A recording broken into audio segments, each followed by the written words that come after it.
and I give the call to the member for Fisher. Thank you, Madam Deputy Speaker. The bill before the House is urgent and necessary because the Gillard government's responsible lending provisions, quite simply, are now throttling businesses in this country. The intent behind these provisions in the wake of the global financial crisis were good. We must always ensure that lenders are careful not to give loans to people or businesses who manifestly cannot pay them back. However, in the context of the Financial Services Royal Commission and the rightly powerful enforcement messages coming from Australian regulators, the responsible lending provisions have become a millstone around the neck of this country. $34 billion a month in credit sits under these regulations. In a post-COVID world, we will need that credit to flow quickly and efficiently. As sound businesses in the worst affected sectors around the country continue to struggle, and whilst unemployment remains elevated, we must drive growth and investment with a finance system that can adapt to changing circumstances. Madam Deputy Speaker, finance brokers in Fisher have described to me how the Gillard government's responsible lending laws took a noble concept and turned it into a bureaucratic nightmare. The Institute of Public Affairs has gone further. They've described responsible lending laws as a disaster, drying up credit long before COVID-19 hit, and especially when credit is most needed. In creating regulation to protect customers, we must ensure that the rules remain flexible enough to adapt to worsening circumstances and serve customers in harder times. To be fair to the Gillard government, the responsible lending regime was not intended to be as onerous as it has become, nor to apply to small business loans. However, in the strict regulatory environment which has understandably followed the Financial Services Royal Commission, the reality has become very different. Regulators and loan providers alike have become substantially overcautious, introducing requirements that go far and away beyond the basic legislative tests and spreading responsible lending practices to all kinds of credit. ANZ CEO Shane Elliott, giving evidence to the House of Representatives Standing Committee on Economics, summed it up by saying this: "The only rational response is to stay away from the line, so you just stay away from the line and build a buffer. We have become more and more cautious." This response is all the more understandable in the context of the conflicting advice that can be provided around this issue by the Australian Securities and Investments Commission, ASIC, and the Australian Prudential Regulatory Authority, APRA. While ASIC, for example, states that lenders do not need to conduct a full responsible lending assessment for individuals converting from a P&I loan, a principal and interest loan, to an interest-only loan, APRA requires a comprehensive review.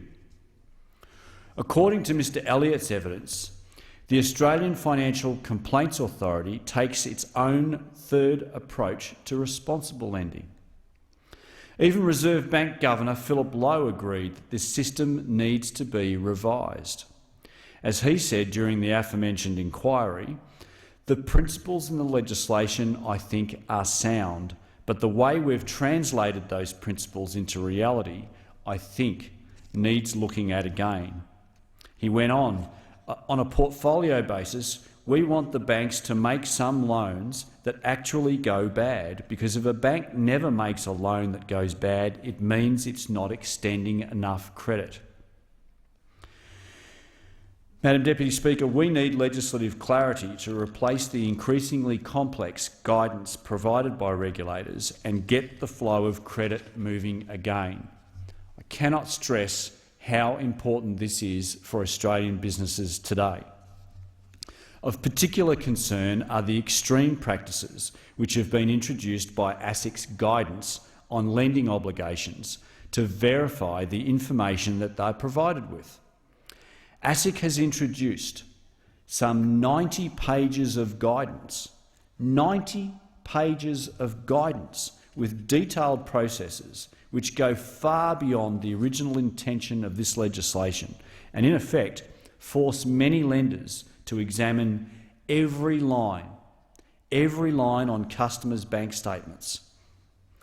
Madam Deputy Speaker, I know finance brokers that have come to me in absolute despair, and so have people who have applied for home loans, telling me that the banks have been reviewing how much they are spending at a coffee shop each month, how much they're spending at Domino's or a pizza shop each month.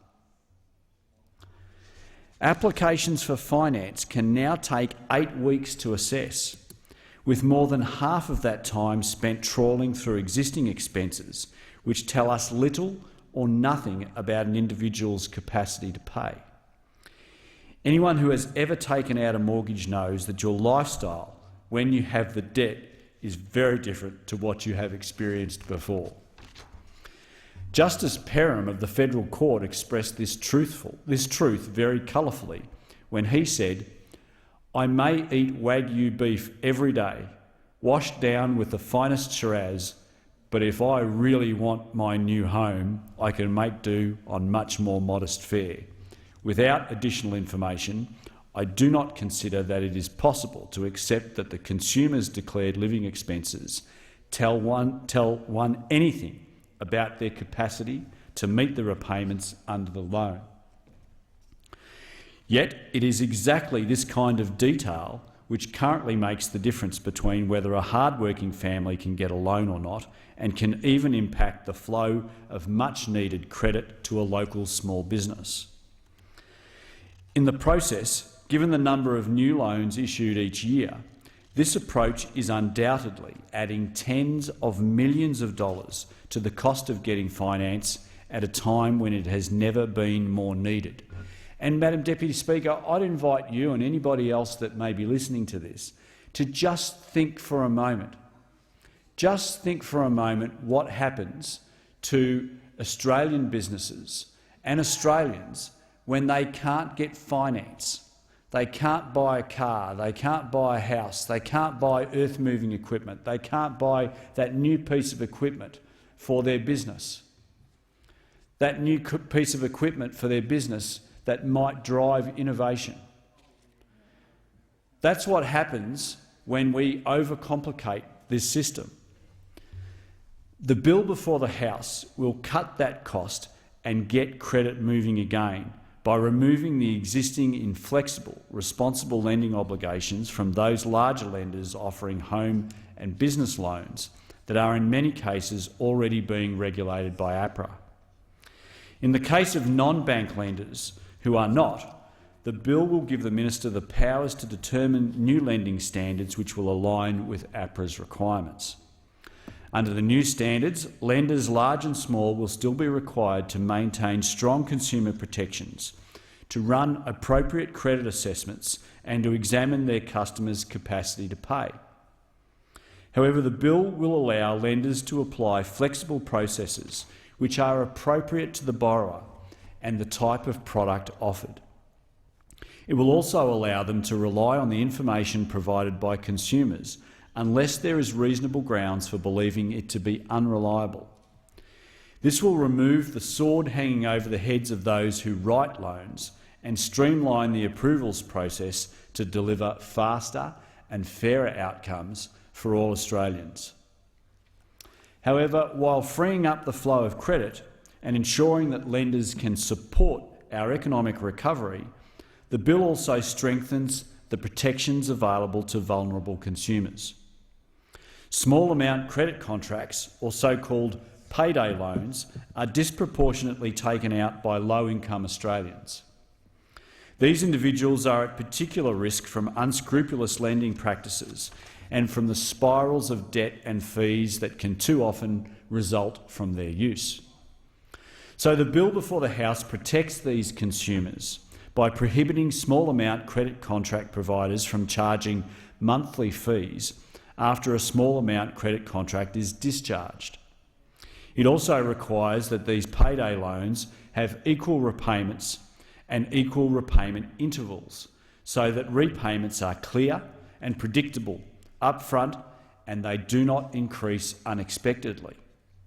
Finally, the bill directly protects those most vulnerable Australians by prohibiting small amount credit contracts and consumer lease providers from providing credit to individuals who receive significant proportions of their income from Centrelink, where the resulting repayments would consume a large amount of that income. Credit providers would be prohibited from writing any payday loans or consumer leases that require a person who gets 50% or more of their income from Centrelink to allocate more than 20% of that income to those repayments. In the case of individuals who receive less than 50% of their income from Centrelink, there would be separate caps of 20% for each of small amount credit contracts and consumer leases. Madam Deputy Speaker, in an ideal world, of course, these risky high-interest products would not be necessary, and the tactics used to promote them should be carefully controlled. This bill thus helps to protect vulnerable consumers from experiencing pressure to take out a payday loan by prohibiting unsolicited invitations to current and former customers, as well as door-to-door selling of consumer leases. These protections have another important aspect which I want to touch on briefly. These measures to increase consumer safety around payday loans will be important in the context of the use of credit in gambling. Study after study tells us that gambling leads to increased cost of living pressures on hard-working families, increases crime, antisocial behaviour, family and domestic violence, and drives up drug and alcohol abuse. It is clearly harmful enough that the growth of online gambling today allows vulnerable Australians to wager and lose everything they own, anywhere and anytime, with just a few taps on a phone. What is worse is that today, credit cards can be used to gamble online, leaving vulnerable problem gamblers with huge debts that they cannot afford to pay.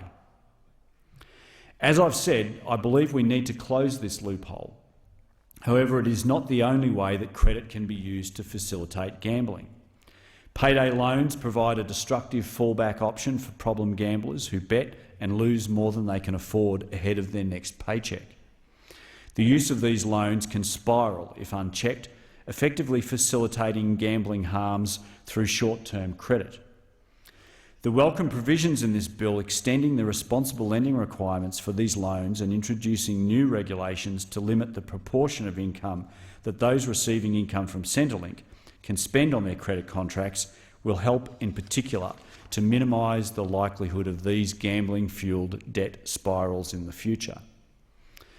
However, in the case of traditional lower-interest credit products, Deputy Speaker, when bank staff are expected to run through an individual's account line by line to check whether they have a Netflix account and how much they spend on pizza, then, Madam Deputy Speaker, we have a problem. It is frustrating enough when responsible Australians in good credit cannot get finance for a sofa or a mobile phone or a car, equipment or a house. However, the current situation is much more serious than that. Hard-working Australians with no record of defaulting on credit are unable, in some cases, to get a mortgage to buy a home.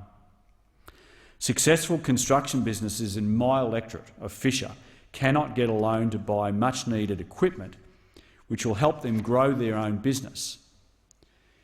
In those sorts of circumstances, left unamended, these current regulations are a handbrake on our economy, they are a handbrake on our businesses, they are a handbrake on innovation.